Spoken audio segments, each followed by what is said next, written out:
Bridge দেখতে পারবেন, নির্মল প্রাকৃতিক পরিবেশে সারাদিন কাটাতে পারবেন, মাত্র 150 টাকা খরচে সুইমিং করতে পারবেন, আর ইচ্ছা মতো দোলনা খেতে খেতে উল্টে পড়ে কি টেকনিক অ্যাপ্লাই করে জরিমানা থেকে বাঁচতে পারবেন, তারই বিস্তারিত থাকছে আজকের ভিডিওতে। গ্রামের মাঝে নিরিবিলি পরিবেশে যে রিসোর্টটি দেখতে পাচ্ছেন, এটি একটি 4 তারকা মানের রিসোর্ট। 4 তারকা মানের রিসোর্ট হলেও এখানে ইট পাথরের চেয়ে প্রকৃতির ছোঁয়া রয়েছে বেশি। এই যেমন পানির উপর ভিলা টাইপের রুমগুলো, একদম লেকের পানির ওপর সারা রাত কাটাতে পারবেন। জ্যোৎস্না রাতে এই রুমগুলোতে কেমন ভিউ পাওয়া যাবে সেটাই ভাবছিলাম। ইচ্ছা হলে রুম থেকে বের হয়ে সামনের সুন্দর কাঠের দোলনায় বসে দোল খেতে পারবেন।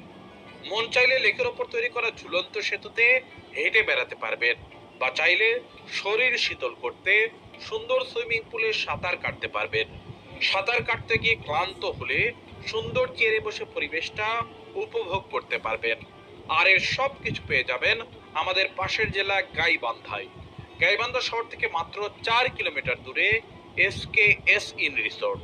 এই রিসোর্টের প্রবেশ ফি 200 টাকা, আর সুইমিং করতে চাইলে সাথে আরো 150 টাকা অ্যাড করতে হবে। মোট 350 টাকায় সারাদিন এই রিসোর্টে ঘুরে বেড়াতে পারবেন। তবে কোনো রুম পাবেন না। রুম নিতে গেলে তাদের সাথে কন্ট্যাক্ট করে আলাদা রুম ভাড়া নিতে হবে। ভিতরে কফি শপ, রেস্টুরেন্ট সব পেয়ে যাবেন। পরিবার বা প্রিয়জন নিয়ে ডেলংপুরের বেস্ট অপশন হতে পারে SKS in resort. Gaibandha bus stand পার হয়ে যে কাউকে বললে রিসোর্টের রাস্তা দেখিয়ে দিবে। আর হ্যাঁ, দোলনা ভেঙে জরিমানা এড়াবেন কিভাবে সেই টেকনিকটা শিখিয়ে দেই।